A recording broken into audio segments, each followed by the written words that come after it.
드릴 내용이 제가 오키나와 평화기념공원, 제주 4.3 평화공원, 그다음에 이제 대만의 2.28 평화공원 이 세 개가 만들어지는 과정 그리고 전시에 대한 이야기를 조금 박사 논문을 썼는데 오늘 오키나와 이야기를 조금 할까 합니다. 오키나와에 대해서 좀 잘 아시죠? 잘 모르시나요? 오키나와도 삼국시대가 있었거든요. 그래서 북산, 중산, 남산의 시대로 나뉘고 그중에 통일한 곳이 어디냐면 여기 중산이 통일을 했어요. 그래서 중산 왕국이 통일을 했고 그래서 류큐 왕국이 만들어지는데 이제 조선 왕조랑 비교해 보면 조선 왕조보다 약간 늦습니다. 이 오키나와와 관련해서 요 시기와 관련해서는 굉장히 풀리지 않는 미스테리가 몇 가지가 있습니다. 첫째는 뭐냐면 삼별초가 이제 한국에서 세운 성들이 있잖아요. 그 성의 축조 방식이랑 오키나와의 성에는 지금 남아있는 축조 방식이 굉장히 유사합니다. 그리고 오키나와의 고려청자의 유적들이 굉장히 많이 발굴이 됩니다. 그래서 이 둘 사이에 연관이 있는 게 아닐까 뭐 이런 이야기고 그건 따로 이야기할 만한 긴 이야기고요.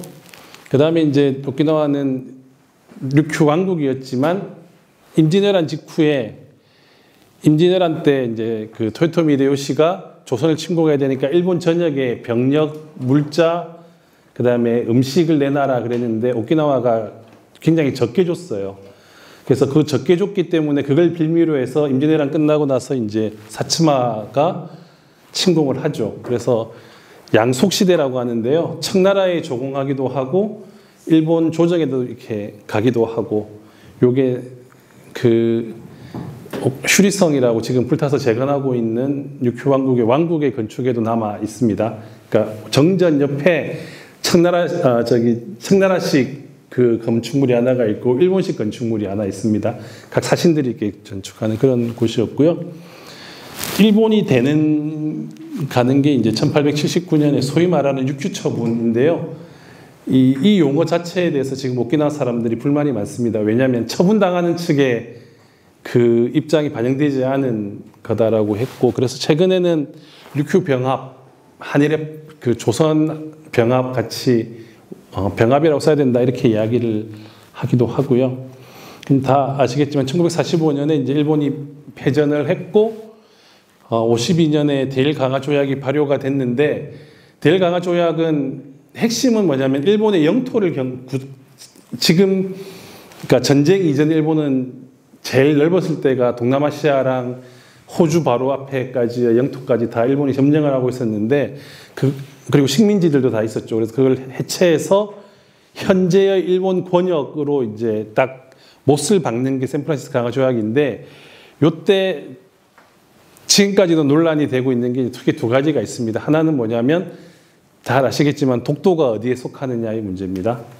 그러니까 이 샌프란시스코 강화 조약을 체결하기 위해서 16번의 일종의 샌프란시스코 강화 조약 안이 나오는데 16번 중에 4번을 빼고 전부 독도는 한국 땅이라고 표시를 했는데 이 4번에서 독도가 빠지고 일본에도 빠지고 한국에도 빠지고 이렇게 되면서 이제 애매모호한 상태로 남아 있는 게 지금의 여기인데 오키나와와 관련해서는 지위가 굉장히 독특해집니다. 그러니까 오키나와는 1972년에 일본 영토를 편입되는데 그 이전까지는 미국이 직접 통치를 합니다. 그래서 이 오키나와의 지위를 어떻게 표시하냐면 미군에게 통치권이 있지만 잠재적으로 일본의 주권이 미치는 곳, 그러니까 잠재주권이라고 표현을 합니다. 그래서 굉장히 애매한 지위에 있습니다. 그래서 이 동아시아에서 헌법적 위치를 놓고 보면 한국, 일본, 대만 모두가 온전한 주권이 아니게 됩니다. 예를 들면 한국은 다들 아시겠지만 우리나라 헌법 2조가 영토에 대한 규정이잖아요. 한반도와 그 부속도 서로 한다는데 휴전선 이북에 대해서는 우리가 주권을 행사할 수 없는 것이고 일본은 오키나와에 대해서 잠재주권이라고 하는 형태로 주권을 행사할 수 없었고 중국과 대만이 지금 제일 큰 문제인데 예를 들면 대만은 중국의 주권이 포함되느냐. 그러니까 이런 게 바로 이 시기에 다 결정이 됩니다. 그래서 오키나와도 영향을 미쳤다는 거고요. 1972년에 일본 영토로 이제 편입합니다. 오늘 제가 말씀드릴 이야기는 주로 요 시기에 대한 이야기예요. 요 시기 72년 이후로 진행되는 이야기이고요. 아까 말했지만 그냥 구경을 좀 하시면 여기 중산제일이라고 하는 게 아까 통일한 왕국이 중산이라고 했잖아요. 그래서 수리성에 보면 요게 딱 붙어 있고요. 저기 이제 오키나와의 정체성에 대한 이야기인데요. 오키나와는 남해에 있는 좋은 땅으로 사만. 근데 이거 재밌는 게 조선이 제일 먼저 나옵니다. 사만의 빼어남을 모아놓고 대면과 밀접한 관계에 있으면서 이력과도 떨어질 수 없는 관계에 있고 그래서 이 한가운데 솟아난 낙원이고 선박을 운행하여 만국의 질량이 되고 외국의 산물과 보배는 온 나라에 가득하다고 되어 있는 이 문구가 있는데 이게 오키나와의 정체성이고 이 정체성을 보면 바다 중심으로 우리가 동아시아를 보면 흔히 이제 선생님들은 섬이라고 생각하시면 섬하면 이미지가 제일 먼 곳, 절의 고도 이런 이미지를 갖고 계시잖아요. 그런데 바다를 놓고 섬을 보면 이 섬이야말로 바다를 건널 수 있게 이어지는 다리입니다.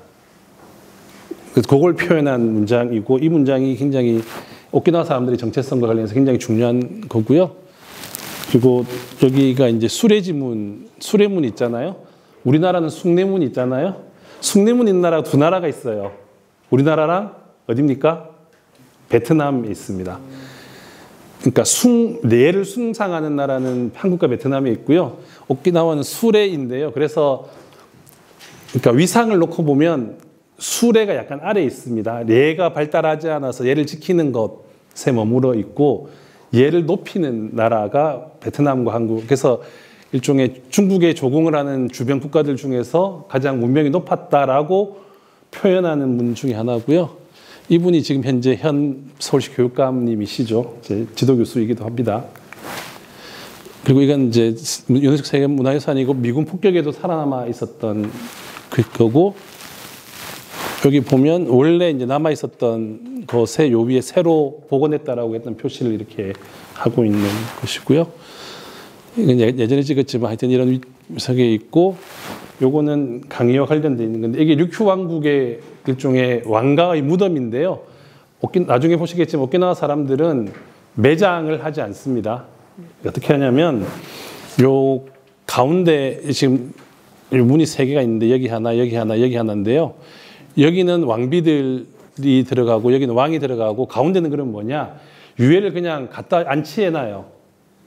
그러면 어떻게 되냐면 그걸 뭐라고 표현하냐? 부패는 아니고 하여튼 3년 정도 지나면 뼈만 남거든요. 그 뼈를 수습해서 양옆으로 이렇게 안치하는 구조입니다. 그러니까 화장 매장을 하지 않는 오키나와의 문화라고 하는 걸 말씀드리고 시작을 해야 나중에 이제 제 그 다음 이야기들이 이제 조금 이야기가 될 거고요. 그 다음에 이게 뭐냐면 그 공수도 가라데입니다. 가라데의 기원이 일본이라고 생각하시기 쉬운데요. 그게 아니라 오키나와가 기원입니다.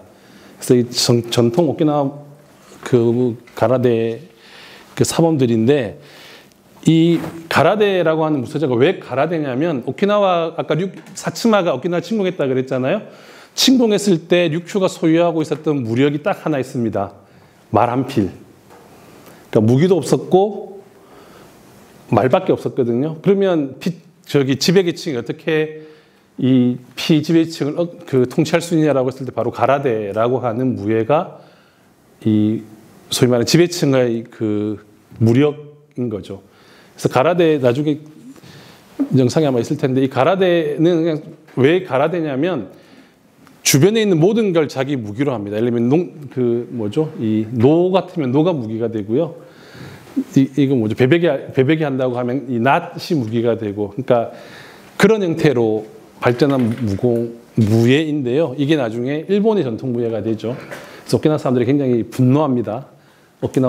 일본 전통 무예라 이렇게 하면. 그래서 이거는 그냥 자기가 하는 거고, 여기는 인물 두 분이 중요한데, 요 분이 나중에 다시 나오면 다 나올 텐데, 치바나 쇼이치라고 하는 분입니다. 나중에 다시 말씀드릴 거고요. 그리고 서승 교수라고, 혹시 서승 선생을 아실지 모르겠지만 혹시 보셨나요? 서경식 선생, 서준식 선생, 서승 선생이 서시 삼형제의 이제 서승 선생님입니다. 뭐 이야기 되면 나중에 말씀드리고요. 6가지가 이제 오키나와에 대한 간단한 소개인데, 이제 저희들이 오늘 가야 할 곳은 오키나와 이토만시라고 하는 곳이에요. 이토만시는 여기 지도가 약간 왜곡되어 있긴 하지만 요 남부에 여기가 이토만시입니다. 여러 마을들이 합쳐져서 하나의 시가 됐는데, 이 마을이 하나로 합쳐진 가장 중요한 이유는 뭐냐면 오키나와 전쟁 때문입니다. 특히 이제 요 아래쪽 오키나와 요 아래쪽 요 아랫부분인데요. 원래 세 개의 촌, 일본 행정구역의 시정촌이라고 해서 세 개의 그 촌이었다가 이게 하나로 합쳐지는데, 그 계기가 뭐냐면 전쟁 때 사람이 너무 많이 죽어서 인구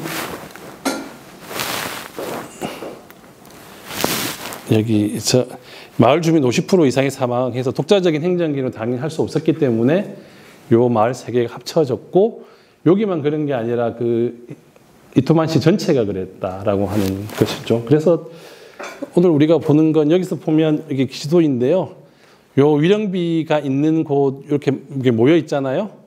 요거 가지고 우리가 뭘 알 수 있냐면, 그러니까 오키나와 전쟁 당시에 일본군과 주민들이 어떤 경로를 통해서 이동했는가가 다 보여집니다. 그러니까 위에서부터 내려왔기 때문에 여기서부터 이렇게 와서 여기서 많이 죽고요. 여기서 죽고 흩어져서 죽고, 전쟁이 어디서 끝나냐면 여기서 끝납니다.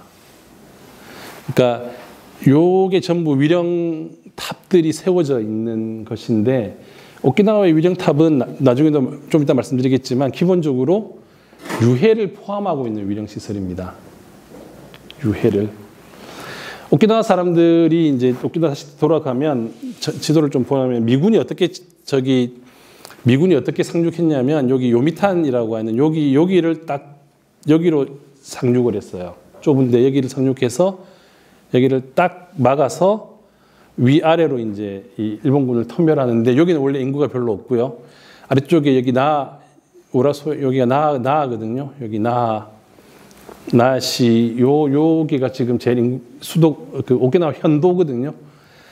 그러니까 요 아래쪽으로 내려오면서 이제 소탕에 가는 거죠. 근데 여기가 아까 수리성이 있는 곳이 여기니까 미군이 여기서 이렇게 내려와서 요렇게 전쟁을 끝낸 여기까지. 그래서 아까 유령시설이 여기 다 이렇게 몰려 있었던 것이고요. 어느 정도로 많이 사람들이 죽었냐라고 했을 때, 이게 뭔지 아시겠나요? 뭘까요? 포탄 자국입니다. 그러니까 요 정도 밀도로 오키나와 전역이 포격을 당했다. 그걸 보여주는 그래서 엄청난 포격이 있었는데, 이게 이제 특히 이제 일본 같은 경우는 어떤 문제가 있었냐면, 제일 중요했던 게 요겁니다. 군민 혼재 상황입니다. 병력이 부족했거든요. 일본군이 계속 저왔기 때문에 병력이 부족해서 일본 주민들을 동원해서 부족한 병력을 채우려고 했었고, 이걸 이제 결 6호 작전이라고 이야기합니다. 그 저번 주에 혹은 저번에 뭐 들으셨을지 모르겠지만, 제주도는 결 7호 작전이 준비되어 있었습니다. 그러니까 오키나와가 결 6호 작전이 준비되어 있었을 동안 제주도는 결 7호 작전이 만들어서, 만약에 오키나와 전쟁이 일본이 지고 계속해서 전쟁을 계속 하겠다라고 마음먹었으면 그 다음 작전이 벌어질 곳은 제주도였습니다. 4.3에서 일본군이 만들어 놓은 군 기지 주변에서 굉장히 많은 사람들이 죽었거든요.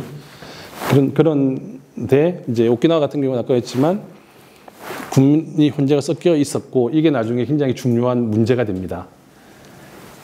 왜냐하면 군인의 유골과 민간인의 유골은 가치가 다르거든요. 국가 입장에서는. 그래서 이들을 어떻게 할 거냐 문제, 이런 게 계속 논쟁이 되고요. 그 다음에 이제 일본군에 의한 민간인 학살은 어떤 거냐면, 군인이 혼재해놨는데 오키나와어는 일본어와 완전히 다릅니다. 오키나와 사람들이 오키나와로 말을 하면 일본 사람은 못 알아듣습니다. 우리가 제도 사람들, 제도 사투리 쓰면 못 알아듣는 것보다 훨씬 더 못 알아듣습니다. 요거 가지고 나중에 굉장히 재밌는 일이 있으니까 나중에 말씀드리겠습니다. 그러니까 자기들이 필요해서 오키나와 사람들을 군대 안에 다 모아놨는데 오키나와 사람들끼리 오키나와어로 대화를 하면 자기들이 무슨 말하는지 못 알아듣잖아요. 그게 뭐로 그냐면 군대 기밀을 얘들이 유출했다라고 해서 오키나와어로만 대화하는 사람들을 잡아다 죽입니다. 스파이 혐의로. 뭐 그런 경우가 있고, 그다음에 제일 유명한 게 이제 강제적 집단 자결입니다. 이건 말 자체가 모순이거든요. 강제적 집단 자결이라고 하는 게 자결은 스스로 죽는 거잖아요. 근데 강제적이에요.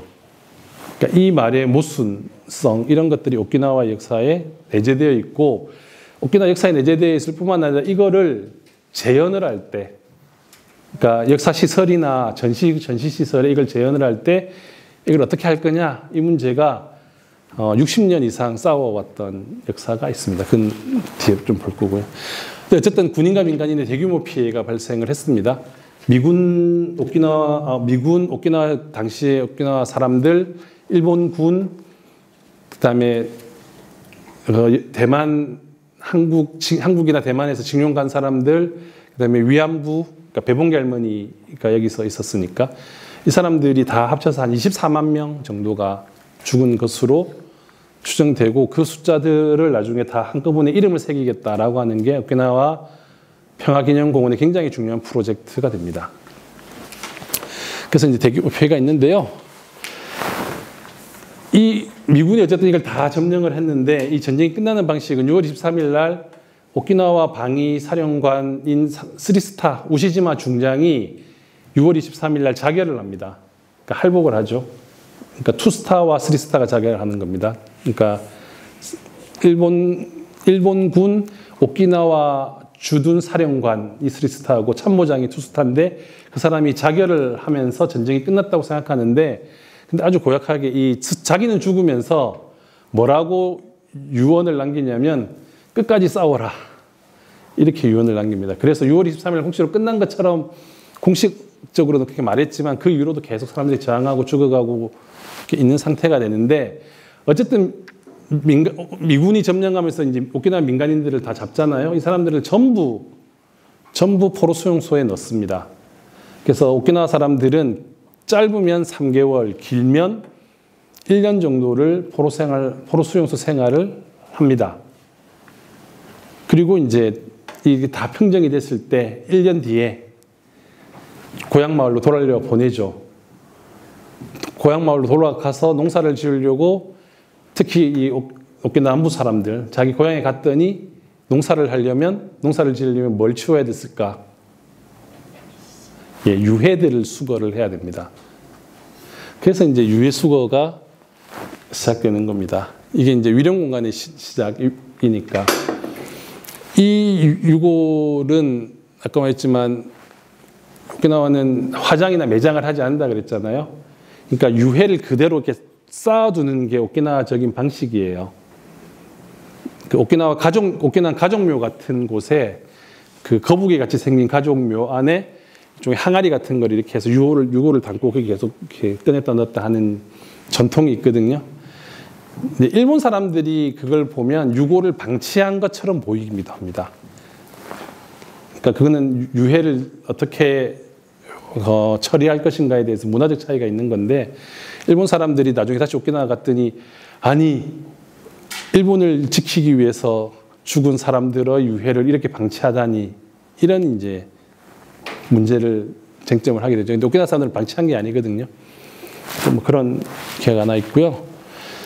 근데 유골을 모으려고 했더니 그 당시 이제 오키나와를 점령하고 있던 미군이 굉장히 민감한 반응을 보입니다. 왜냐하면 미군의 입장에서 보면 자기랑 싸웠던 적의 유해를 모으고 그들을 위한 공간을 만드는 거잖아요. 그러니까 굉장히 민감하게 반응을 했어요.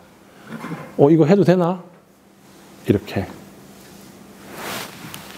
그래서 하여튼 유해를 모읍니다. 유해를 모아서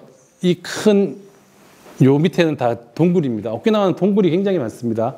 그 동굴을 오키나와 사람들은 가마라고 합니다. 가마라고 하는데요. 이 큰 동굴에 이걸 쌓아서 여기 한 4만 구 정도의 유해를 여기 수습해서 넣습니다. 여기 혼백이라고 적혀있는데 잘 안 보이시죠? 이게 이제 저인데요. 똑같은 곳에서 최근 2017년에 찍은 건데 여기 잘 안 보이는데 여기 혼백이라고 잘 쓰여 있어서 가져왔습니다. 그래서 여전히 여기는 유해가 있습니다. 오키나와 사람들이 이 유해를 지키는 게 굉장히 중요한 문제였습니다.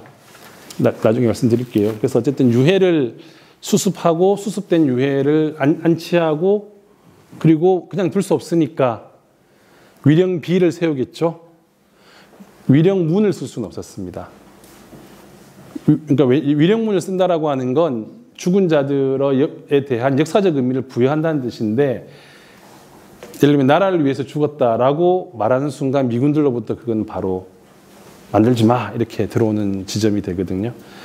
그래서 이제 오키나와 사람들이 이거는 굉장히 그냥 인도주의적인 거고 그냥 유해를 우리가 인간의 도리로서 유해를 정리한 거고 위령비를 만든 거야라고 하면서 이제 몇 가지 시도를 하는 게 있는데 그게 이제 뭐냐면 바로 이 십자가들을 만드는 겁니다.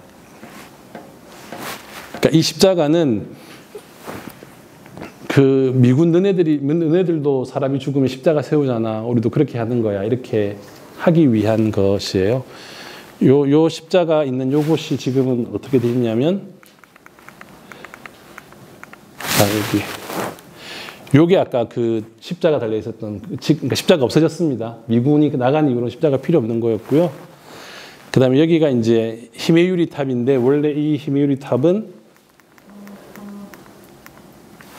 여기 초기가 이런 모습입니다. 여기 십자가가 있는. 예. 그래서 십자가를 세우고 이름을 달지 못했던, 그래서 불경이나 이런 걸 달 수밖에 없었던 것이고요. 그래서 보면 이제 아까 보였던 십자가 위에 이제 마나이 탑인데 그 안에 이렇게 유해가 들어가 있었습니다.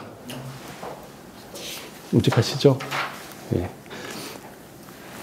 근데 오키나와 사람들한테는 이렇게 하니까 아까 왕도 그렇게 한다고 했습니다. 왕도 가운데 왕과 왕비가 죽으면 가운데에 넣어놓고 다 유해만 남은 걸 수습해서 이제 옆방은 여자는 이쪽으로 남자는 남자는 이쪽으로 여자는 이쪽으로 이렇게 보내는 거니까. 자 이제 그 다음에 이제 여기서부터 이제 문제가 되는데 여기까지는 이제 오키나와 사람들만 있었을 때까지인데 1960년대가 되면 일본 사람들이 오키나와에 방문을 하게 됩니다. 오키나와 사람들이 방문을 해요. 오키나와로. 왜 오느냐? 이게 이제 굉장히 여러 가지 이제 어려운 문제들이 있는데, 이 한국 전쟁 이후로 오키나와 미군 기지가 엄청나게 확장이 되거든요. 그 확장할 때 공사를 누가 하냐면 일본 본토의 건설업자들이 와서 이 미군 기지 공사를 해요. 그때 이제 처음으로 이 일본 본토의 사람들이 오거든요. 오키나와 사람들이 일본으로 가려면 72년 전까지는 특별 허가증 같은 게 필요했습니다. 그게 오키나와의 지금 오래된 분들한테는 굉장한 뭐라 그럴까, 치명적인 기억입니다. 왜냐하면 오키나와에서 대학을 가려면 그 호세이 대학이나 이런 데 가려면 유학을 가야 되는 거예요. 그 증서를 받아서. 그래서 이제 이게 또 돌아가신 지금 오키나와 현지사 말고 그 앞 현지사가 호세이 대학 법정대학의 출신이거든요. 근데 그 당시 수상도 법정대학 출신이었어요. 그래서 둘이서 대학 다닐 따랐던 모양이더라고요. 근데 이제 일본 수상이 오랜만에 만나서 너 호세 나왔지? 나 알잖아. 우리 같이 잘 지냈잖아. 이렇게 말하니까 같이라는 말에 그 당시 현지사 꽂혀가지고 같이 나는 이거 들고 다녔잖아. 너는 없었잖아. 같이 다닌 게 아니야. 이렇게 딱 말하는 장면이 굉장히 유명한 장면이 됩니다. 그리고 이제 요게 이제 굉장히 재밌는 내용입니다. 일본은 원래 군인 응급법이라고 하는 법이 있었습니다. 그 제국 시절에. 그러니까 군인으로서 죽으면 그 가족들에게 보상하고 일종의 연금도 주고 군인 연금 같은 것도 주고 다 그렇게 되는데 그 법이 당연히 이제 일본 제국에 지내고 천황제가 폐지되니까 그 법을 바꿔서 1950년대 이제 원호법이라고 하는 게 적용이 됩니다. 근데 이제 원호법이 적용될 때 원칙이 뭐냐면 이게 왜 중요하냐면 예를 들면 조선반도 출신으로 일본 군에 징병됐다가 죽은 자는 이 원호법의 적용을 받을 수 있을까 없을까? 그러니까 이런 질문들이 나오게 되어 있어요. 그래서 이 법을 만들 때 원칙을 두 개를 둡니다. 하나는 국적, 지금 일본인이어야 돼라고 하는 원칙 하나랑 그 다음에 군적, 군인으로서 이름을 올려야 돼라고 하는 이 두 가지 원칙을 세워서 보상을 하게 되는데, 이 오키나와 같은 경우는 굉장히 애매합니다. 첫째, 국적이 어디지? 잠재 주권은 일본이 있는데 시정권은 미국이 갖고 있어요. 그럼 우리는 이 대상이 되나? 국적의 문제가 하나가 있고, 또 하나는 군적의 문제입니다. 아까 제가 군민 혼재라고 표현을 했었잖아요.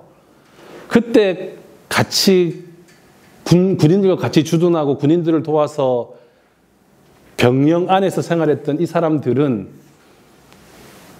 이 원호법에 의해서 보상을 받을 수 있나 없나?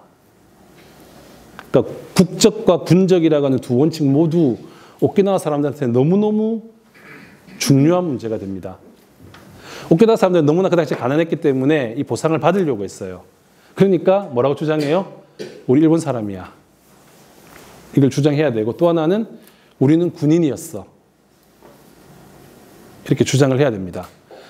그런데 군인적은 없습니다. 근데 오키나와에서는 아까 여고생들을 모아서 예를 들면 간호부대를 구성했거든요.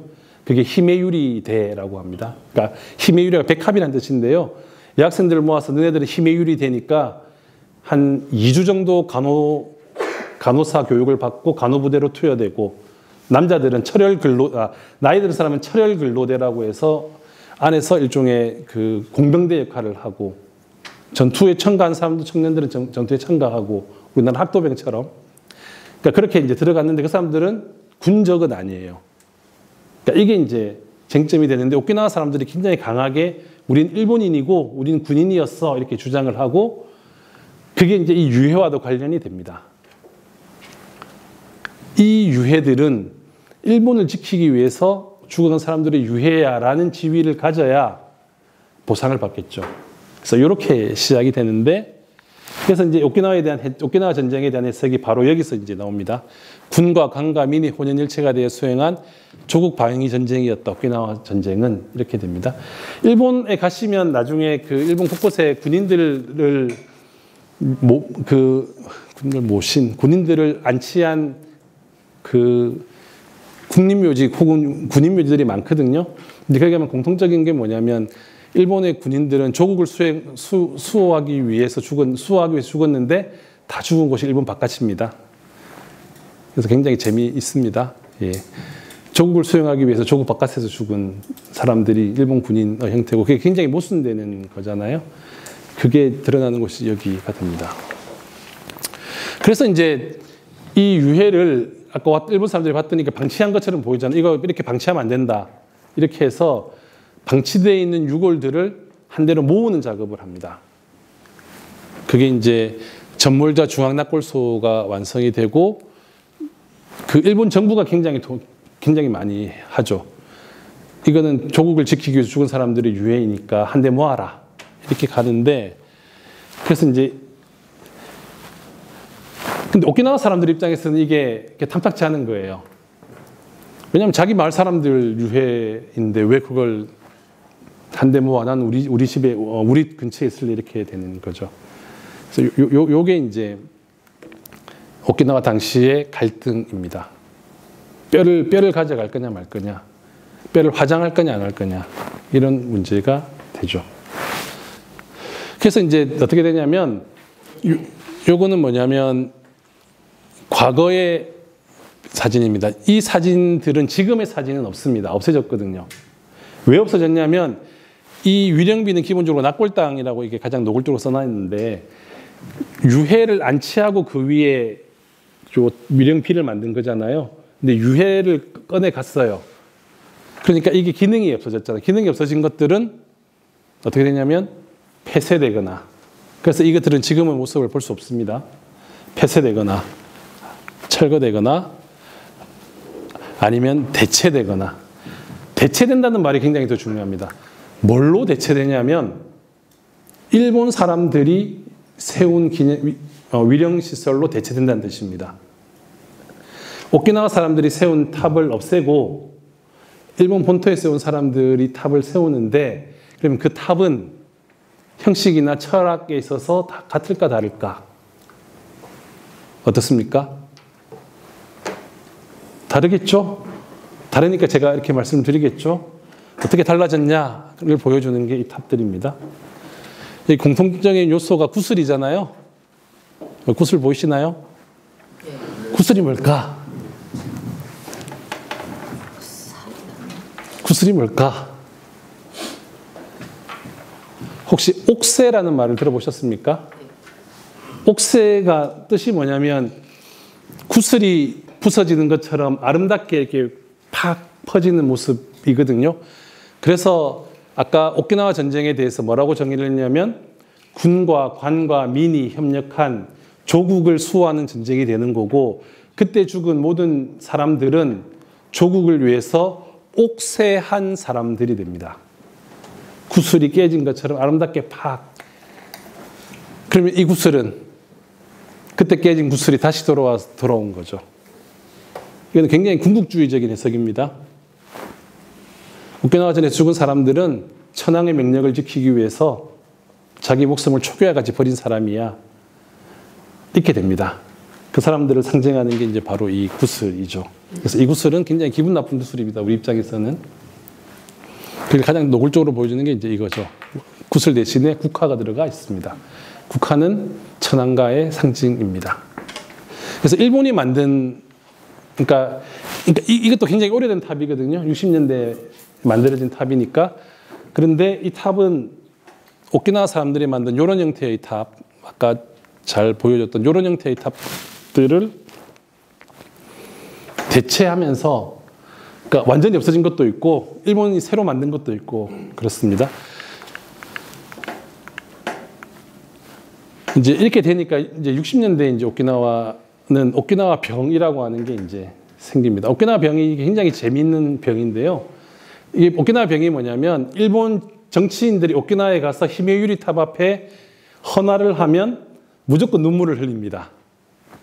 그래서 정치인들이 오키나와에 가서 히메유리 탑 앞에서 헌화하면서 눈물을 흘리는 이걸 오키나와 병이라고 오키나와의 언론 기사에서 그 이름을 붙이십니다.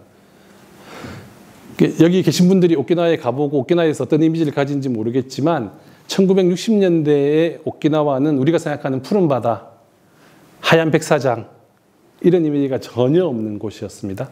이건 사실은 제주도도 마찬가지였습니다. 1960년대까지 제주도는 이미지가 별로 없었습니다. 세상의 끝 정도였습니다. 그래서 중앙언론 말고 1960년대 제주도 일간지를 보면 2주에 한 번씩 어떤 그 왜 쓰레기통 이런 왜 그 단신 있잖아요. 그게 어떤 거냐면 사람이 가서 자살하는 기사가 계속 뜹니다. 그러니까 세상의 끝에 가서 자살하는 거죠. 그리고 여기 계신 저랑 연배가 비슷한 분들은 아마 제주도에 대한 첫 이미지가 감귤의 고향 뭐 이렇게 이미지할 텐데 그건 1970년대 이야기입니다. 제주도가 원체 먹고 살 게 없어가지고 4.3을 겪고 나서 먹고 살 건 오직 뭡니까? 폭삭소가수다의 그죠. 그 50년대를 다룬 거거든요. 저는 굉장히 잘 다뤘다고 생각합니다. 50년대에 그 해녀들 말고는 생계를 유지할 게 없었고 그래서 남자들은 아무 일도 안 했습니다. 사실은. 그러니까 뭐죠? 돌 여자가 많은 섬이 되는 거죠. 그래서 70년대에 처음으로 남자들에게 뭔가를 시켜보자 해서 했던 게 귤을 심은 거고 지금은 귤이 되는 거고 그러면 신혼여행을 제주도에 갔다 오신 분도 계실지도 모르겠는데 신혼여행지로서 이미지 지금 우리가 관광지 왜 바다 이렇게 뜨는 이미지는 80년대 이미지거든요. 똑같습니다. 오키나와도 지금 오키나와 하면 사람들이 전지훈련지 동양의 하와이 포카리 스웨트 선전이 나오는 그 푸른 백사장 저기 헤엄치고 있으면 옆에서 거북이 같이 헤엄치고 이런 이미지이지만 그건 70년대에 만들어진 이미지고요. 60년대는 바로 이런 이미지입니다. 조국을 위해 죽어간 자들의 땅. 이렇게 되죠. 그래서 60년대에 바로 유령탑 건립 붐이라고 제가 표현했던 건데 이게 뭐냐면 일본은 굉장히 재밌는데 일본의 역사는 일본의 중앙행정조직을 도도부현이라고 하거든요. 1도, 1도,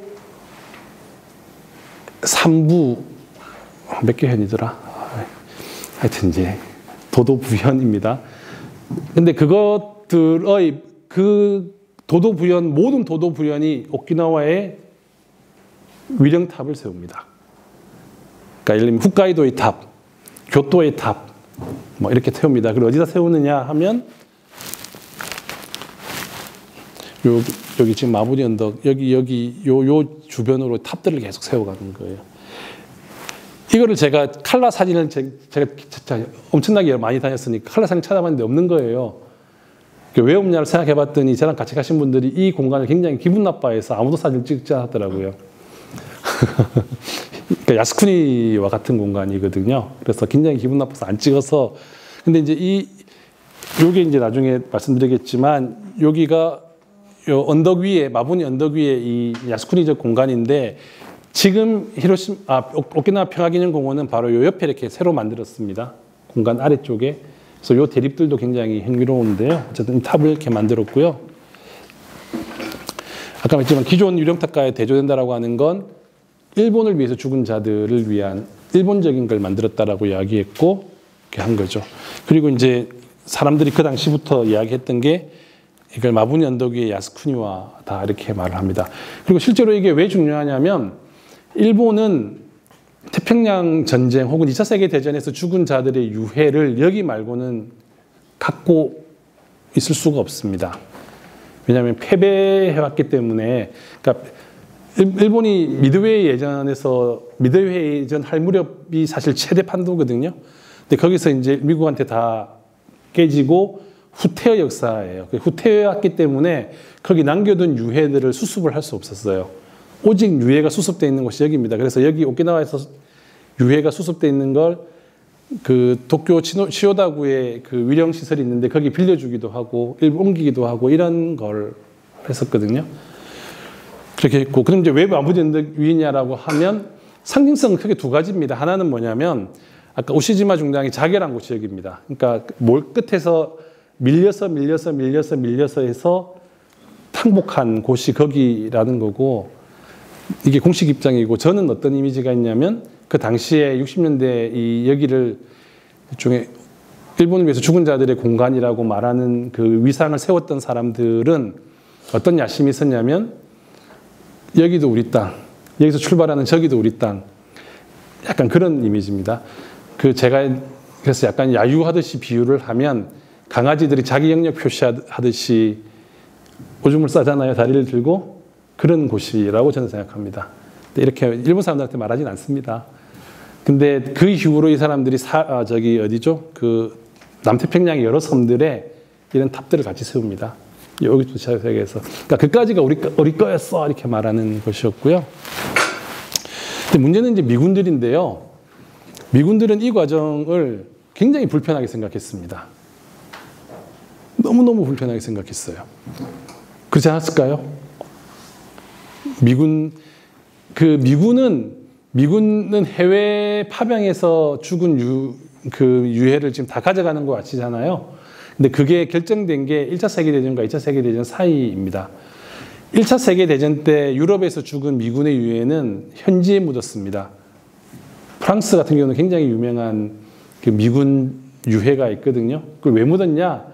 프랑스의 강력한 초청에 의해서 묻었어요. 왜 그러냐면 프랑스 사람들은 하여튼 그 로직은 굉장히 세련된 걸 많이 했습니다. 뭐 영원히 이분들이 우리를 미국과 프랑스를 영원히 묶어줄 거야 등등등. 근데 이제 그 기밀 공개된 문서에 따르면 1년에 한 번씩 이 유가족들이 프랑스로 올 거야. 거기서 파급되는 경제적 효과가 엄청날 거야. 이게 이제 밑에 깔려 있었지만, 근데 1차 세계대전 때는 어쨌든 현지 매장이라고 하는 게 굉장히 많이 허용이 됐습니다. 그런데 법이 제정된 건 1차 세계대전과 2차 세계대전 사이에 해외 파견 미군은 무조건 본국 소환해서 묻는다. 이게 원칙이 만들어졌거든요. 그래서 그게 이제 이 오키나와 전장이 됐던 미군과 일본군이 싸웠던 오키나와에는 미군 유해는 하나도 없게 되고 미군의 적들의 유해만 남아서 이 당시에 붐처럼 너도 나도 없이 유해 그 낙골당 그 해체해서 꺼내오고 세탑 세우고 그리고 각 일본 도도부연이 와서 막 짓고 여기 내 땅 이런 거 선언하는 거니까 이 미군들이 굉장히 기분 나빴죠. 그래서 이 문제를 어떻게 하냐면 이건 우리가 결정할 게 아니라 워싱턴과 도쿄가 결정해야 될 문제다. 이렇게 이야기를 합니다. 그리고 아주 놀랍게도 이들이 이 논의를 하고 시작을 했는데 실제적으로 뭘 논의를 했냐면 오키나와를 일본으로 반환하는 문제를 논의를 하게 됩니다. 그래서 1972년에 오키나와가 일본에 반환이 되죠. 그러니까 요 뼈를 둘러싼 문제가 나중에 오키나와 반환까지도, 물론 이렇게만 너무 과장된 이야기이긴 하지만 명분을, 요거 회담은 이렇게 시작했는데 실질적인 내용은 오키나와 반환 이렇게 가는 그 과정들이 있습니다. 그래서 이제 보면 아까 했지만 여기 십자가가 있었는데 없어졌어요. 언제 떨어지는지 잘 모르겠습니다. 그리고 이건 새로 지었는데 히메유리 탑인데요. 요 히메유리 탑이 굉장히 묘합니다. 아까 제가 오키나와 병이라고 이야기했잖아요. 일본의 그 유명한 정치인들이 오키나와를 방문하면 항상 여기 와서 꽃을 바치고 눈물을 흘리는데요. 그래서 일종의 뭐랄까 일본 애국주의의 상징 같은 것처럼 히메유리가 됐는데, 근데 아주 재밌게, 아주 아이러니하게 이런 탑이 생겼는데, 이건 지금 제일 꼭대기에 있는 탑입니다. 여명의 탑. 이 여명의 탑의 원래 모습은 이런 모습이었고요. 이 여명의 탑이 세워진 곳은 우시지마 중장이 자결한 곳에 세워져 있습니다. 마부니 언덕의 제일 꼭대기. 그래서 저는 이 형상이 자결을 칼로 자결하는 모습일지도 모르겠다라고 생각하지만 잘 모르겠습니다. 저는 그렇게 생각합니다. 예. 근데 이 여명의 탑 뒤에 쓰이는 비문이 굉장히 아까 제가 말했던 그 야심, 여기 일본 땅이야, 앞으로 저까지 갈 거야, 이렇게 야심을 굉장히 잘 보여줬다고 합니다. 이름 자체가 여명의 탑이거든요. 여기서 여명을 맞이하는 거고, 낮은 저 바다 건너 저쪽으로 더 갈 거야, 이런 게 함축되어 있는 탑, 꼭대기에 이렇게 올라가 있는 탑이고요. 여기 아까 유해들 다 모아가지고 화장해서 모아둔 그 오키나와 국립전몰자 묘원이라고 하는 것이고, 요 아래쪽에 여기는 재단이고, 요 아래쪽에 있습니다. 화장을 하고 이렇게 모아다 부피가 굉장히 줄어들어서 여기 한 30만 기의 유해가 있습니다. 여기서 한 10만 기를 도쿄로 보내니 많이 논의하다가 한 5만 기만 보내자 뭐 이렇게. 근데 그 유해 안에는 오키나와 사람들이 있었다 그랬잖아요. 그래서 오키나와 사람들 중에는 유해를 여기 안 보내겠다고 선택한 사람들이 많습니다. 제가 아까 제일 처음에 보였던 혼백의 탑이 그렇습니다. 유해 일부만 여기 보내고 안 보냈기 때문에 지금도 그 탑은 오키나와의 탑이라고 불립니다. 4만 기 중에 한 절반 정도를 보냈으니까. 자, 근데 이게 어떤 문제가 생기냐면, 저한테 시간이 어느 정도? 시간이 한 1시간 40분. 예, 지금 예. 한 40분. 예. 빨리 하고 하겠습니다. 이제 1972년 이제 오키나와가 일본에 반환이 됩니다. 그 반환 과정에 대한 이야기를 할 때 이제 이 오키나와 역사의 아이러니라고 할까요? 이런 게 생깁니다. 뭐냐면 1970년 일본에 가장 가까워졌는데 그때부터 다시 멀어지기 시작합니다. 그게 이제 오키나와의 지금까지 역사이거든요. 근데 이제 여기서부터 이제 여러 가지 오키나와 뼈와 위령 공간을 둘러싼 여러 가지 이야기들이 나옵니다. 첫 번째는 1972년에 오키나와가 일본에 반환됐잖아요. 그래서 일본으로서는 새로운 땅을 얻은 거잖아요. 그러면 통치자의 관점에서 보면 뭘 제일 먼저 할까? 통치자의 관점에서는 뭐부터 할까요? 새로 오키 땅을 얻었어. 그럼 뭘 하죠? 여기 누가 살고 있는지, 세금 낼 사람들은 누군지. 그러니까 일종의 인구 센서스 같은 걸 합니다. 인구 센서스를 하는데, 그래서 출생지 어디 뭐 이런 걸 적잖아요. 근데 이상한 사람이 한 명 발견이 돼요. 출신지 조선반도 천안시, 충청남도 천안시. 언제 왔어? 1944년. 이게 누구냐면 배봉기 할머니 이야기입니다. 그러니까 배봉기 할머니, 정대엽 선생님들이 80년대, 89년, 90년에 이 배봉기 할머니를 인터뷰에서 일본군 위안부의 존재를 이야기하려고 했었어요.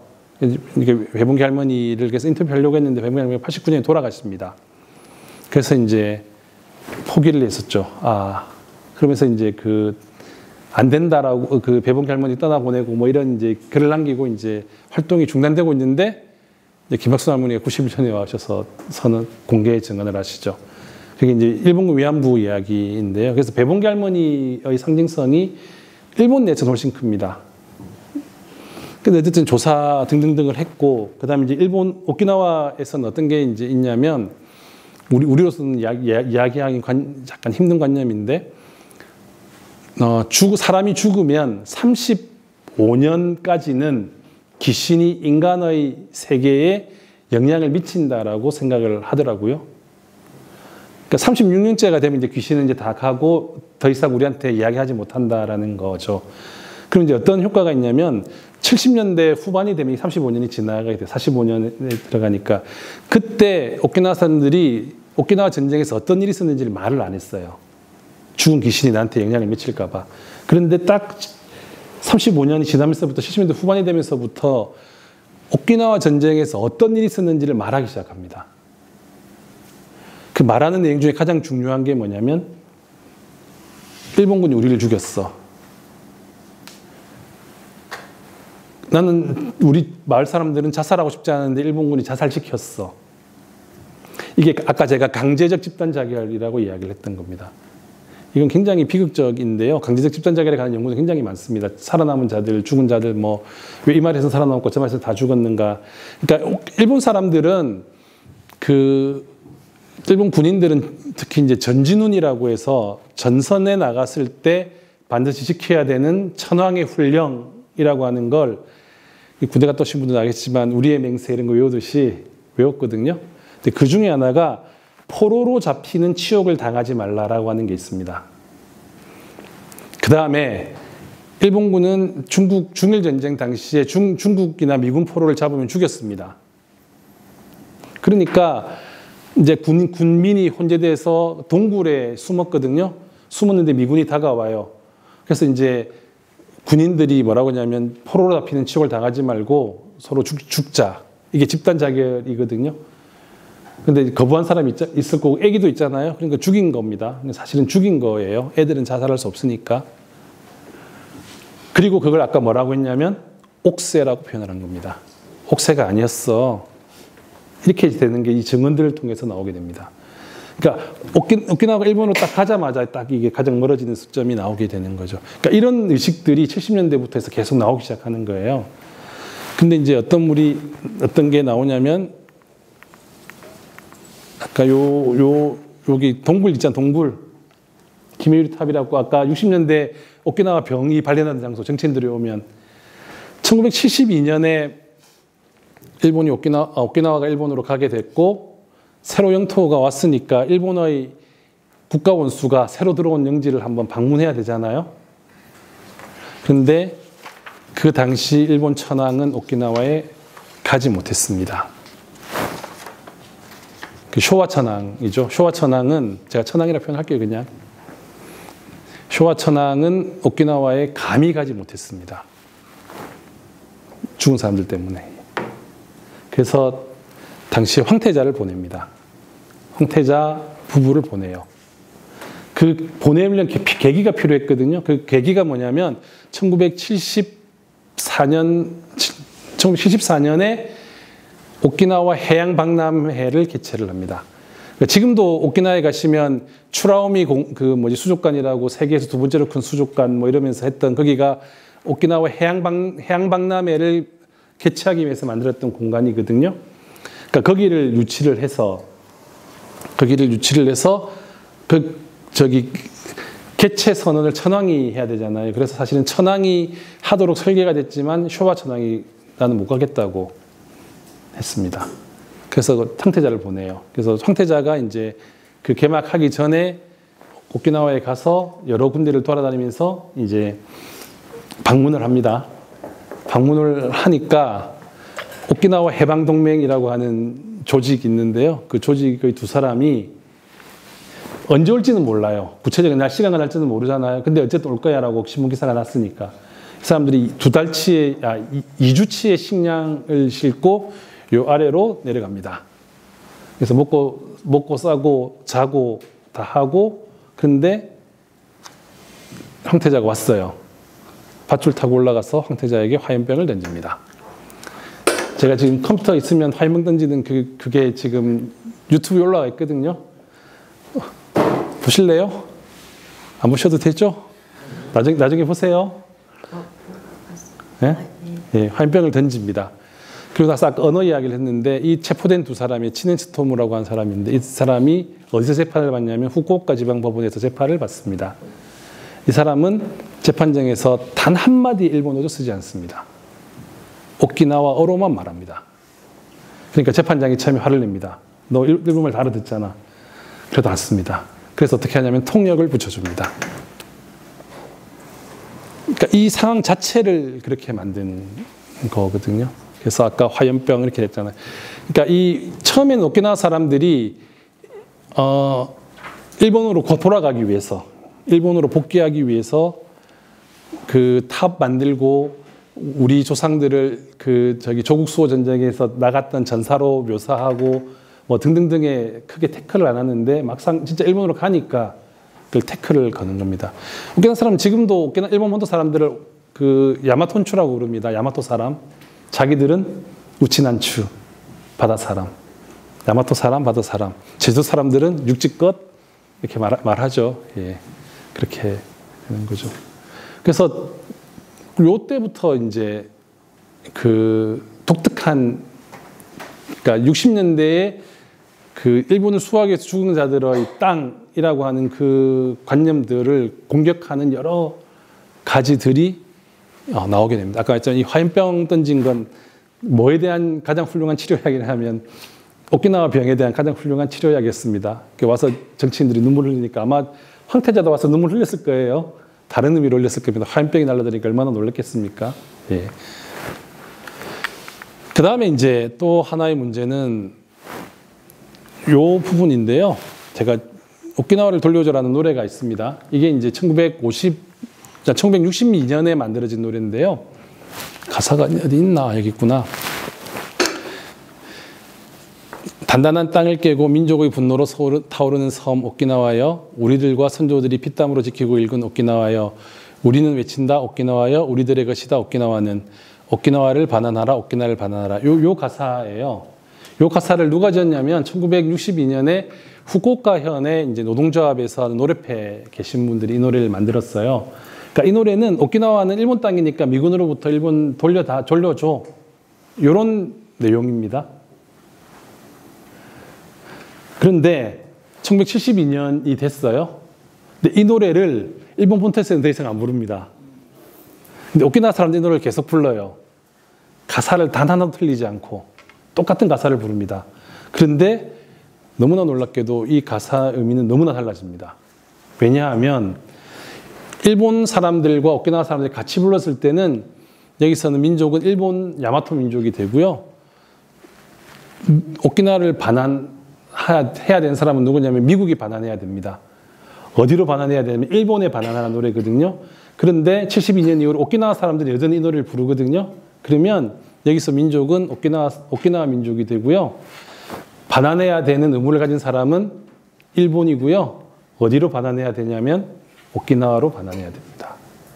가사는 단 하나도 바뀌지 않았지만 부르는 사람, 그 주체 위치라 그러는데 부르는 사람의 주체 위치에 따라서 노래 가사가 완전히 바뀌어버립니다.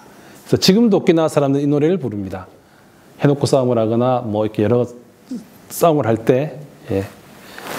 그렇게 되고, 그 다음에 이제 이 아까 만들었던 일본이 새로 지은 위령탑을 부수는 시도가 나옵니다. 이건 우리의 탑이 아니다. 이렇게 나오고요. 그 다음에 이제 1975년 굉장히 중요한 문제인데 평화기념 자료관이 개관합니다.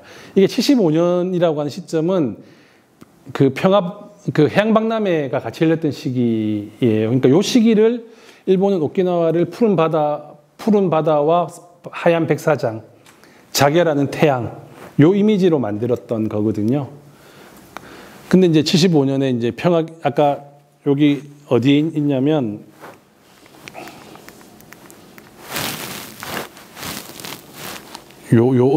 이 언덕의 아래쪽에 여기에 평화기념 자료관을 만듭니다. 이 평화기념 자료관의 내용은 어떻게 됐냐면 들어가자마자 우리는 지금 볼 수 없습니다. 근데 그 당시에는 어떻게 됐냐면 가자마자 자결한 두 군인 우시지마 중장과 그의 참모장 투스타 사진이 이따가게 걸려 있었고 칼, 무기 뭐 이런 걸로 쫙 나와 있고 군사작전 이렇게 나와 있는 거죠. 이게 딱 개간하는데 오키나와 사람들이 반발을 합니다. 이렇게 할 수 없다. 우리가 흔히 전쟁을 기록한다라고 할 때 한국 사람들이 제일 익숙한 방식은 뭐냐면 전쟁기념관의 방식입니다. 우리의 전쟁기념관. 군인 중심, 격전지 중심, 작전 중심. 거기에는 뭐가 빠졌죠? 전쟁의 고통을 받은 민간인들의 이야기가 빠져 있습니다. 이 오키나와 사람들이 그 문제를 제기한 겁니다. 오키나와 사람들의 고통에 대해서 전시하라. 죽어가면서까지 끝까지 싸워라라고 말해서 전쟁을 지속시킨 사람의 이야기 말고 군인들 말고 우리에게 고통을 준 사람들 말고 강제적 집단 자결한 사람들 말고 그 전쟁 때문에 고통받고 상처 입은 우리들의 이야기를 전시하라. 이 전시 요구가 부당한가요? 예. 그래서 저희 최근에 한국에서도 전쟁기념관의 전시 내용을 그렇게 바꿔야 된다라고 하는 굉장히 다양한 시도들이 있습니다. 그리고 아주 놀랍게도 그 시도에 대해서 전쟁기념관 내에서 하여튼 의식을 하고 있더라고요. 바꾸진 않겠지만. 근데 어쨌든 의식시키고 있는 문제인데 이 문제를 제기하면서 자 그러면 그래서 개관한 지 2주 만에 이걸 문 닫습니다. 그리고 다시 이걸 그러면 너네들이 요구한 걸 한번 전시를 해봐라. 전시를 해보려고 했는데 전시할 게 없어요. 뭐가 있어 전시해야 되잖아. 전쟁 때 다 파괴됐는데 뭘 전시하겠어. 그래서 이 사람들이 선택한 게 뭐냐면 증언을 전시하자 이렇게 이야기합니다. 증언을 전시하자. 그래서 큰 종이에 붓글씨로 증언받은 구슬받은 걸 이렇게 다 정서해서 테이블에 앉아가지고 이렇게 보고 넘기고 필사할 수 있도록 해놨습니다. 그게 그 당시의 사람들에게 엄청난 충격이었습니다. 그 증언에 보면 옥새한 게 아니구나. 죽으면서 천황폐하 만세를 외치고 죽은 게 아니구나. 엄마 나 살고 싶어요 이렇게 죽었구나. 이런 이야기가 나옵니다. 그래서 다시 개관한 게 78년에 다시 개관을 할 때 78년에 증언을 전시하는 걸로 나옵니다. 그래서 이때도 굉장히 충격이었죠. 그리고 아까도 말했지만 이때 왜 증언이 이렇게 쏟아져 나왔냐면 이제 더 이상 귀신들은 우리에게 영향을 미치지 않는다 이고요. 귀신 이야기를 한 번 더 하면 제주도 귀신 이야기를 좀 할게요. 제주도 귀신 이야기도 해야지. 제주도 그 무당을 신방이라고 부릅니다. 이 신방은 제주도 신방은 굉장히 영험한 것 같은데요. 신방은 이렇게 구슬하려면 불놀 영혼을 자기 몸에 빙의시켜야 돼요. 그래서 굿 하루 전날 그 영혼을 자기 몸에 빙의시키게 하고 빙의가 됐다는 걸 아는 걸 영계울음이라고 합니다. 그러니까 영혼이 와서 우는 거예요. 영혼이 울게 하거든요. 자, 그래서 이제 구슬해. 빙의했어. 구슬하는데 이 신방의 입을 통해서 어떤 이야기가 나왔냐면 4.3 때 죽은 제주도 사람들이 나 억울하게 죽었고 날 죽인 놈은 누구고 이야기가 나와버려요. 듣고 있던 사람들이 어땠을까? 제주도 사람들이 어땠을까요? 입을 막았습니다. 4.3에 대한 이야기를 할 수가 없었습니다. 특히 폭삭소가수다의 배경에는 1950년대는 60년대 최초로 4.19라고 하는 한국의 민주화 때문에 열린 공간에 1년간 이야기가 되다가 61년에 다시 문이 닫혔죠. 그리고 계속 문이 닫혔다가 87년 이후에 이제 나오는 거죠. 서강대 김성래 선생님이 그 양반은 원래 전공이 인류학이고 무속을 연구하시는 분이에요. 4.3에 대해서 아무것도 모르는 분이에요. 그래서 이제 84년에 그 미시간 대학에 이제 박사학위를 하면서 박사 논문을 제주도 무당으로 쓰겠어요. 이렇게 재밌겠다, 갔다 와라. 이렇게 해서 이제 엄청나게 많은 지원을 받고 아주 편안하게 제주도로 이제 84년에 조사를 가셨죠. 그래서 신방을 만나서 이제 따라다니면서 조사를 왔다고 막 이렇게 따라다니는데 구슬하는데 사람들이 우르르 몰려와가지고 신방에 입을 막는 거야. 말 못하게. 4.3에 대해서 아무것도 모르던 30대 중반의 그 여자 선생님이 얼마나 놀랐겠어요. 이게 뭐야? 이게 뭐야? 그래서 이제 알게 봤더니 이게 4.3이었던 거죠. 그래서 김성래 쌤은 자기한테 4.3을 알려준 사람은 4.3 때 죽은 사람들의 영혼이라고 이야기를 하십니다. 예. 영혼 이야기는 그래서 할 이야기가 많습니다. 귀신들은 원래 할 말이 많아요. 대만에도 귀신 이야기 많습니다. 예. 그리고 뭐 귀신 이야기 제 4.3 이야기 조금만 마지막으로 하나만 더 하면 최근에 이제 제주도에서 이제 어떤 게 나오냐면 저는 젊었을 때 4.3 연구를 했을 때는 사람들을 죽이는 그 방식의 끔찍함 때문에 진짜 온몸에 치를 떨었거든요. 어찌 인간이 이렇게 잔인할 수 있냐 이러면서 치를 떨었는데 제가 나이가 들어서 그런지 모르겠지만 최근에는 뭐가 가장 끔찍하냐면 그 제주 사람들 죽인 사람이 서북청년단이거든요. 그 서북청년단은 영락교회의 청년부 조직입니다. 저 영락교회 아시죠? 예, 영락교회의 청년부 조직인데 그 영락교회의 청년부 조직이 4.3 서북청년단에 가서 제주 사람들을 죽이고 그 사람들은 어쨌든 월남한 사람들이잖아요.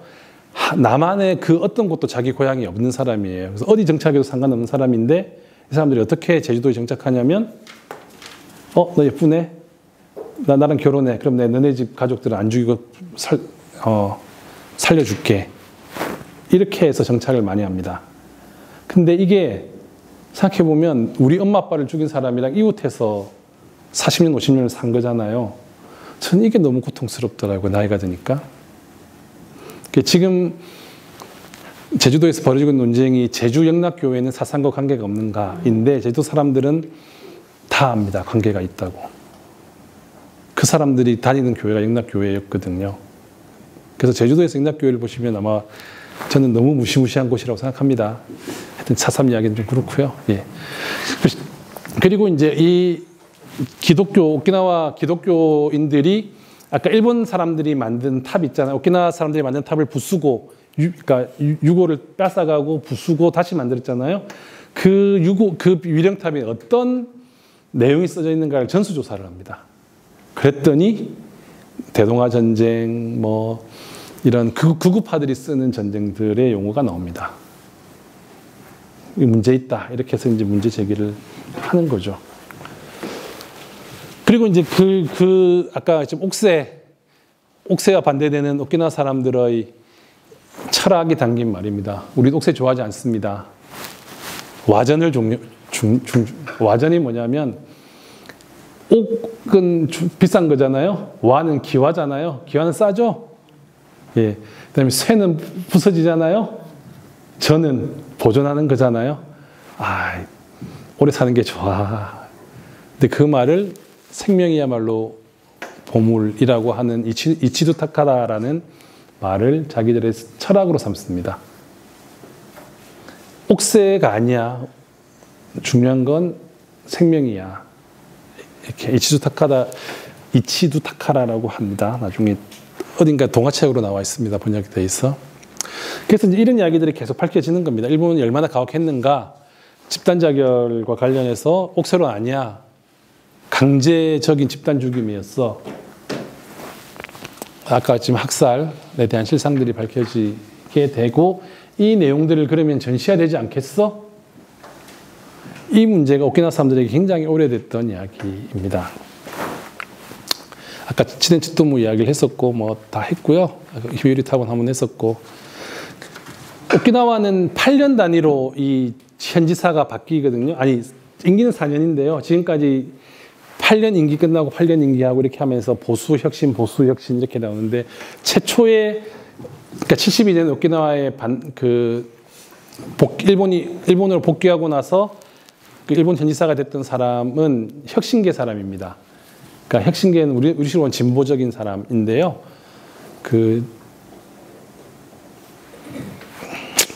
이름이 무슨 초묘인데 다 치고요.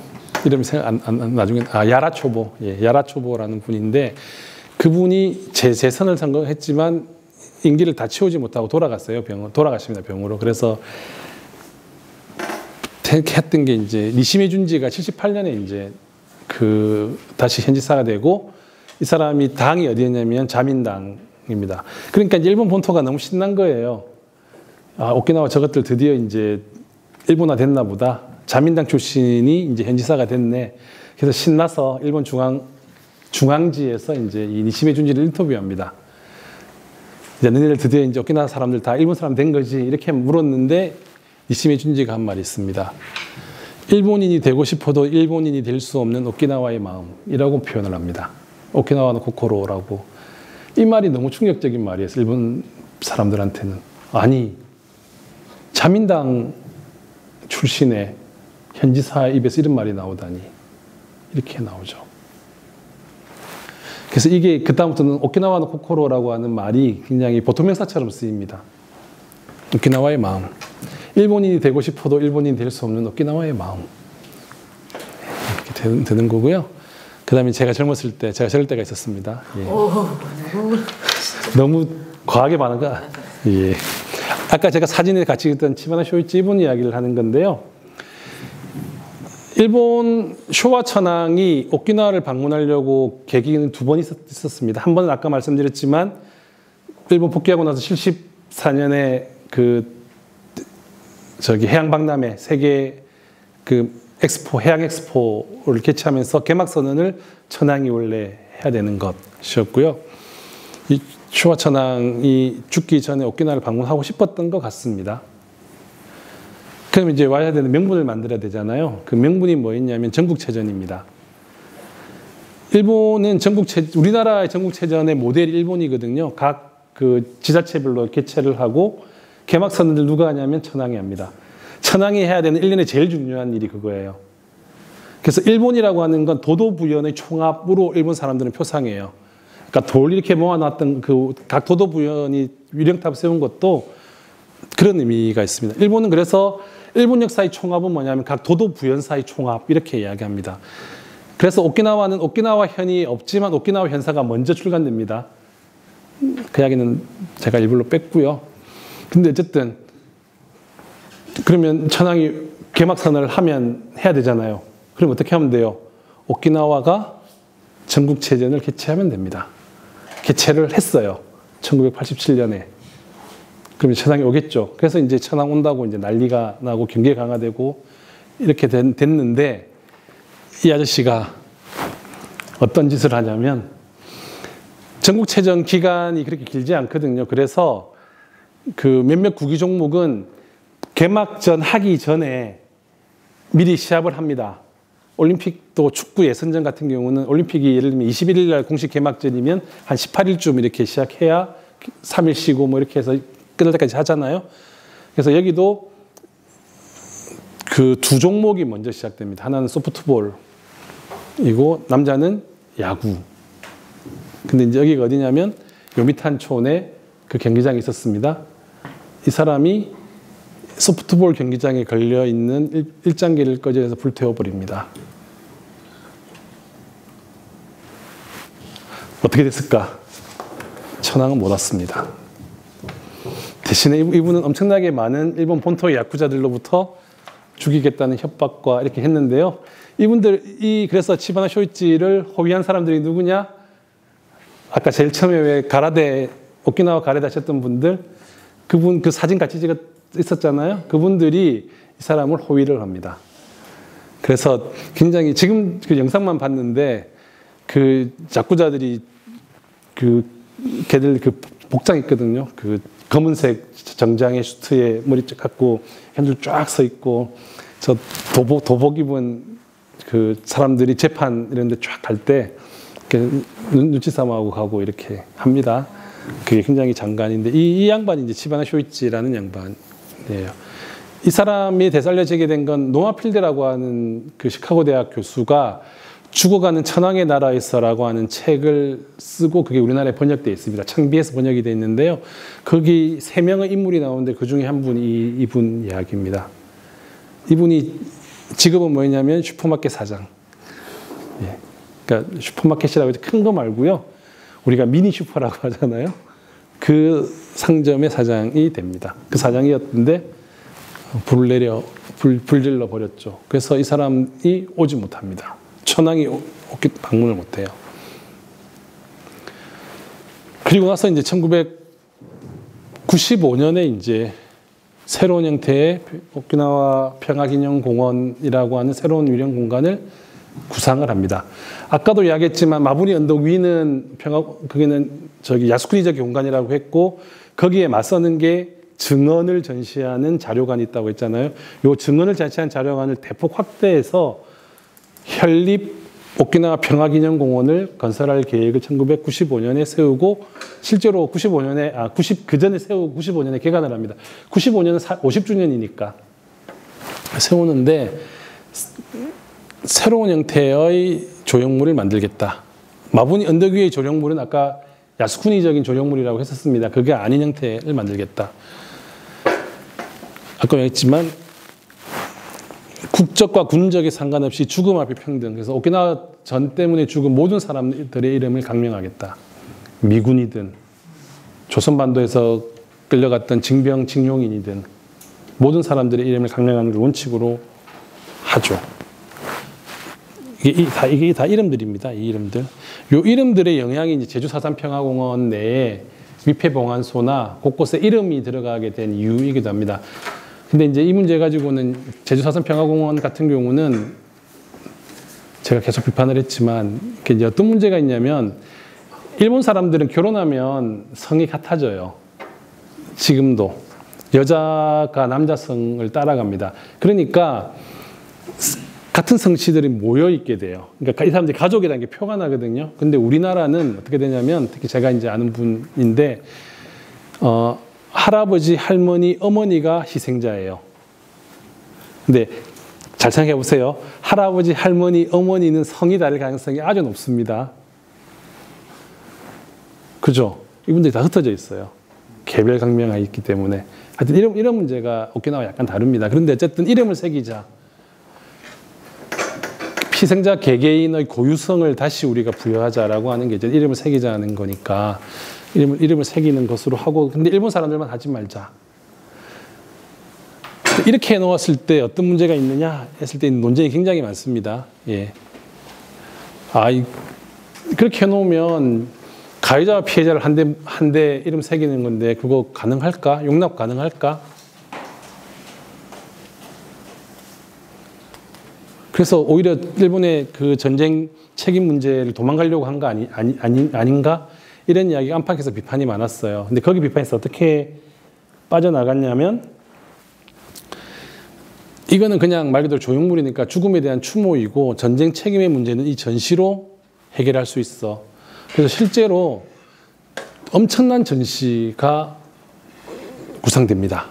일본의 전쟁 책임. 아까 오키나와가 어떤 문제가 있었는가. 그 다음에 여기서 굉장히 흥미로웠던 전시, 제가 가장 인상적이었던 건 뭐냐면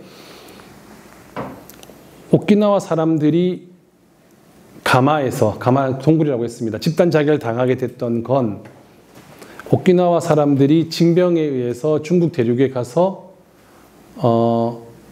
중국 포로들을 죽인 경험, 그것이 부메랑처럼 돌아온 거야. 이런 내용도 있습니다. 놀라운 내용입니다, 사실은. 그래서 쫙 있었죠. 그리고 학살, 이런 말 다 쓰고요. 근데 이제 문제는 뭐냐면, 요게 바뀌면, 이렇게 잘 만들어 둔 전시관, 전쟁 책임을 가장 전면에 하는 게 바뀌면 어떻게 될까? 그러면 아마 평화의 초의 성격도 바뀔 거야. 이렇게 되는 건데, 근데 실제로 그렇게 됐습니다. 요거는 그 이름인 건데, 여기는 대한민국이고요. 여기는 조선민주주의인민공화국이죠. 이게 이제 사실은 또 굉장히 논란거리입니다. 왜냐하면 이분들이 죽었을 때는 이렇게 안 나눠져 있었거든. 그리고 1년에 한 번씩 혹시 동아일보 보시는 분들 계실지 모르겠는데 동아일보에 여기 강명자를 추가 강명자 혹시 있으신 분 하실 분 있으면 알려달라고 하는 광고가 뜹니다. 1년에 한 번. 그 오키나와 현에서 내는 광고입니다. 딴 신문은 안 내고 동아일보만 하더라고요. 그것도 참 되게 궁금하긴 한데 그렇고 한국인 유령비고 이거는 이때 만들어진 게 아니라 1975년에 만들어집니다. 이게 왜 만들어지는가는 비밀 문서가 다 공개됐기 때문에 다 지금 전묘를 알 수 있는데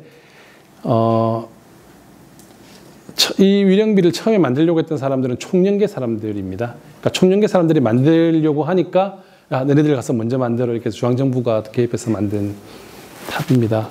그럼 나중에 보시고요. 날씨 좀 이렇고요. 이게 원래 조그만 그 아까 증언을 전시하는 자료관을 이렇게 크게 만든 거고 여기서도 중요한 건 증언을 전시한다는 건 변함이 없습니다.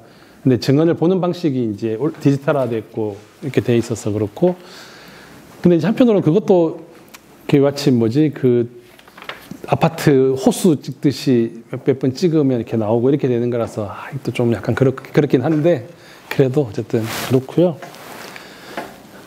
예, 이런 모습입니다. 여기서 이제 사람들이 떨어져 죽는 거거든요. 그리고 이제 이거는 뭐냐면 그러니까 또 하나의 반대 방향으로부터의 공격인데요. 아니 민간인들과 군인을 같이 하면 안 돼.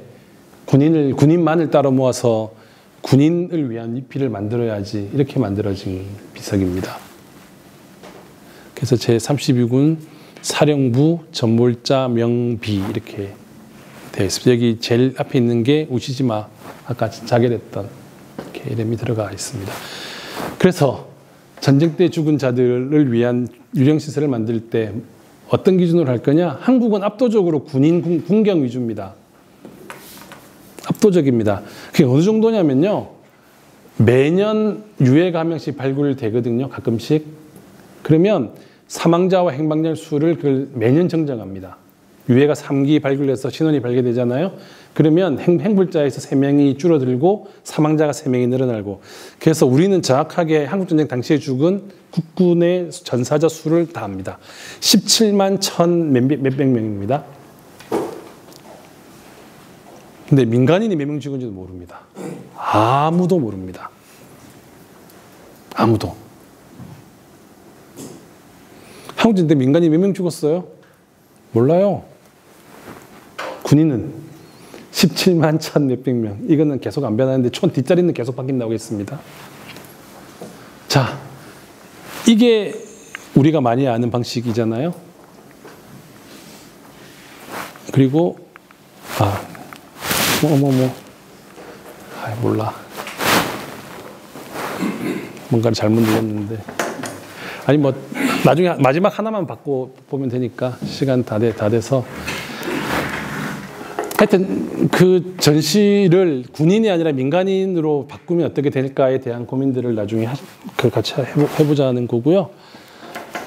맨 마지막으로 그것만 그거 앞에만 아까 요걸 바꿨다 그랬잖아요. 그러니까 2000년에 95년에 저걸 했는데 2000년에 이제 새로운 현지사 보수계 현지사가 와가지고 아무도 몰래 자기 보좌관 딱 한 명 데리고 가가지고 이거 이렇게 바꿔 이렇게 바꿔라고 지시해서 다 바뀌어버려요. 그래서 어떻게 바뀌었냐면 일본에 의한 전쟁 책임 문제와 오키나와 전에서 자행된 일본군의 오키나와 주민학살 등의 내용이 다 바뀌어버립니다. 난리가 났죠, 오키나와에서는. 그래서 2000년부터 2002년까지 오키나와에서 나오는 모든 신문의 주민 투고는 이거 비판하는 내용입니다. 근데 이제 아주 너무너무 재밌고 솔직한 이야기를 했는데요. 사실이기는 하지만 너무 반일적이어서는 안 된다. 오키나와도 일본의 현 가운데 하나에 지나지 않기 때문에 일본 전체의 전시에 관해서 생각하지만 안 된다. 이게 이 바꾼 현지사 이름 이야기입니다. 너무 두 가지 노골적인 이야기를 했죠. 아니 과거 그게 진실이긴 한데 그래도 너무 반일적이었어 이거 하나랑 일본은 다 그래 이렇게 이야기한 겁니다. 너무나 저는 진실을 이야기했다고 생각을 하는 거죠. 그래서 오키나와에서 계속 난리가 났고 굉장히 많이 원래대로 굉장히 많이 돌아왔는데 몇 가지 못 돌아온 게 있습니다. 그게 예를 들면 학살이라는 단어가 빠졌고요. 뭘로 바뀌었을까요? 학살 대신에 쓸 수 있는 말, 희생. 한국도 쓰는 말입니다. 한국도 민간인 학살이라는 말 잘 안 씁니다. 민간인 희생 사건입니다. 왜냐하면 학살은 가해자의 위치가 조련하기 때문이에요. 학살한 사람은 누구지? 학살 당한 사람은 누구지? 근데 희생은 가해자의 위치가 안 드러나도 됩니다. 그냥 희생 당한 사람들이니까. 그렇고요. 가장 논란이 됐던 게 이건데요. 여기서 이게 가장 끔찍한 장면이 어딜까 한번. 요 엄마가 아이의 입을 막고 있는 게 보이시나요? 왜 막고 있을까? 이게 강제적 집단 자결과 관련돼 있는 지점입니다. 미군이 들어오면 안 되니까 애 울면 발각되잖아. 그래서 엄마가 입을 막고 있어요. 그래서 애는 엄마를 말리는 걸까 하지 말라고 하는 걸까 하여튼 이렇거든요. 요 총뿌리가 문제입니다. 이 사람이 원래는 어떻게 돼 있었을까? 원래는